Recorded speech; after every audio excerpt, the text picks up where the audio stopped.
Greetings of the day, everyone. In today's lecture, we are going to learn how to evaluate a poem critically. A poem is not written in a plain or common man's language. That is why it is different from a short story, a novel, or even an essay. A poem is like an ocean. The more we dive into it, the more shells and pearls of extra knowledge we are going to draw from it. To compose a poem or to evaluate it critically, one needs to put in extra efforts.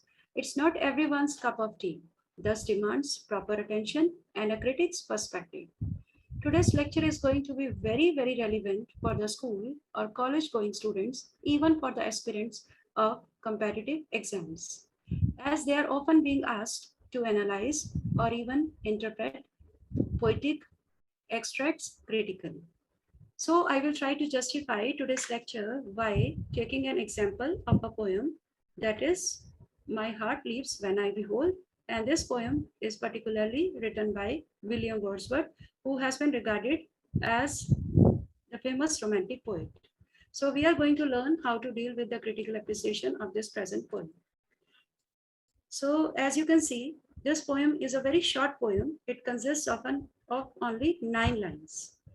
So this is a text of the poem. My heart leaps when I behold a rainbow in the sky. So was it when my life began. So is it now. I am a man. So be it when I shall grow old, or let me die.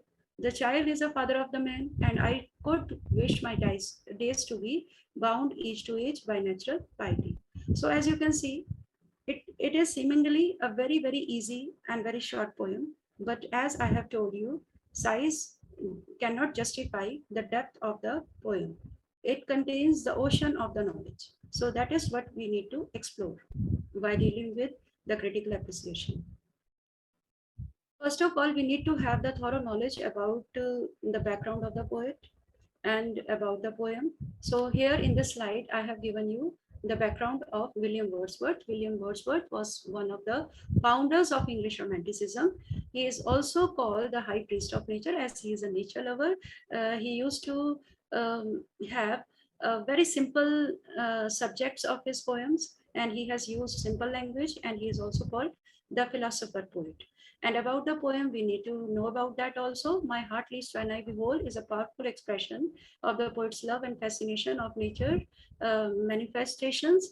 And especially in this particular poem, the poet has shown his fascination towards rainbow. Since his childhood till the last day of his life, he had the strong fascination towards rainbow. So as we can see, the text of the poem contains 9 lines only, but while describing it, we need to go into the depth. And often the students get a very important question, that is how to attempt the reference to the context and or how to explain a poem in a complete sense. So here the mistake lies on behalf of the students, because whenever they are given any lines to explain, they go directly for the explanation. They forget to write the reference to the context properly. Here in this slide, I have explained you how to attempt the reference to the context. In the section of reference to the context, one needs to write about the poem, about the poet, and about the theme in brief. As I have given you certain lines also as model examples. So these lines run like this. Um, these lines have been extracted or taken from the nature poem entitled My Heart Leaps When I Behold, authored or composed by eminent or leading English romantic poet, that is William Wordsworth. And then I have explained the theme in 1 or 2 lines. Then comes the explanation. In the explanation part, the student needs to explain the lines given for the explanation. And here the poet has explained that his heart jumps or leaps whenever he beholds or sees the beautiful or wonderful spectacle or the sight of a rainbow in the sky. The poet recalls even the childhood days when he used to feel the same sensation. And this excitement continued throughout his manhood or adulthood also. And the poet is very hopeful that this excitement of at looking the rainbow or even enjoying the sight of looking the rainbow would continue till his old age, even till his last stage of life. So the poet is a nature lover, especially he has developed a strong fascination towards rainbow. Then comes the second stanza, and in the second stanza, the lines are seemingly very easy, but again, they contain the gems of thoughts. We need to again explore the depth of these lines. So the child is the father of man. For example, this line, we need to go into the depth of it, because this looks very simple line, but it is a paradoxical line, because the sentence structure has been purposely reversed. Basically, we know very well the man is the father of child. Man is regarded as a father of the child. But here, the poet has purposely reversed the order just to exemplify that the habits which we develop in the childhood, they keep on following us throughout our life. So childhood paves way to the manhood, and then comes the adulthood and the later stage of life. So in a way, child is the father of man, or childhood paves way to the manhood. So paradoxically, the reverse order is giving us a very, very important or truthful fact. Then comes how to write the summary. While attempting the summary of the poem, again, the students need to write about the poet. They need to explain what do they know about William Wordsworth in brief, and then they need to explain the poem stanza wise. And after explaining the summary, at the end of the answer, they can add the critical appreciation. Now comes the most important topic of today's lecture, that is how to attempt a critical appreciation. It can be added at the end of the reference to the context, or it can be added at the end of the summary. How to deal with it? First of all, I have written about the poem. This was published in 1806, and it is called The Rainbow. It is the parallel or the twin title of the present poem. And it is the romantic poem. We need to talk about the genre of the poem also. Many poems are classical, many poems can be modern, war poem, but this particular poem is a romantic poem. And here the poet has shown love for nature, and he has used strong imagination and simple language. These all characteristics are found in romantic poems. A form of the poem is lyric. Yes, we cannot call all the poems poems only. Poems, they have specific format. For example, a poem can be a lyric, it can be a ballad, or it can be a sonnet. Here, the particular poem is a lyric. A lyric is a poem which can be sung, which has a song-like quality, which has a definite rhyme scheme. And again, we need to interpret or to analyze the mood of the poem also. Here, in this particular poem, the mood of the poem is, or the poet is reflective or highly philosophical. And again, in the 9 lines, the structure is like a drop, but within that tiny drop lies the great ocean of deep thought and great knowledge. And we need to talk about the language also. Here, the language or the diction is quite simple, easy to grasp or comprehend, and the poet has not used any archaic or old English or even any vague language.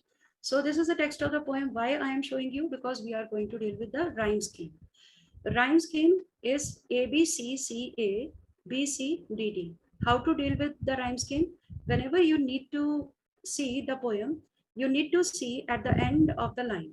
Like the end, at the end of the line, you can see the word is behold. Behold is going with the rhyme with old, and sky is going with the rhyme with die, and again begin is going with the rhyme with man. So these are the rhyming pairs. So with this note only, we can draw that the rhyme scheme of the poem is this: A, B, C, C, A, B, C, D, D. And then we have to look for the figures of speech used. Figures of speech, these are the additional features of any poem, and which make the poem very difficult and often very impressive for the readers. For example, first figure of speech used in this particular poem is personification. Personification is actually giving life to inanimate things. Here, heart is shown as jumping. Heart cannot jump. A man can jump. So in reality, heart cannot jump, but heart has been personified or given human emotions or actions. Then the second figure of speech is repetition. Repetition, how it has been used, because in the word so, the word so has been repeated thrice in the beginning of 3 lines consecutively. For example, as I can show you in the third, fourth, and fifth lines, so has been used consecutively in 3 lines. So this is repetition. So again, the paradox has also been used. Paradox is actually a figure of speech in which we are using seemingly a contradictory statement but highlighting a certain truth. For example, child is a father of man. We all know man is the father of child. It has been regarded as the truth, but here the poet has reversed, but it is also reflecting a very strong truth, because the habits which we develop in the childhood keep on following us throughout the life. So in a way, childhood is paving way to the manhood. Then comes imagery and symbol. Poet has used nature images, and theme is also about nature. Similarly, symbols are also taken from nature only. For example, child, rainbow, man, old, all these things are related to nature only. And then figure of speech enjambment has also been used, which is also called run-on line. This is a new figure of speech because whenever we are reading the poem, for example, as I can show you the text again, we have to actually go to the next line to complete a sentence. For example, after behold, you cannot see any comma, but after sky, you can see colon, but this is again not a full stop. After begin in the third line, you can see semicolon. Man, after man also another semicolon is there. After all, there is a comma, and then after die you can see exclamatory sign. There we can see a pause. So to read a complete line, we have to go directly from my heart till die, then only we can make a complete line. Again, in the second stanza, as you can see, the child is the father of man, semicolon is there, and after b you cannot see any comma or colon, and then after piety you can see full stop. So here also we have to read consecutively 3 lines to complete a sentence. This is how we can go for the enchantment on run-on line.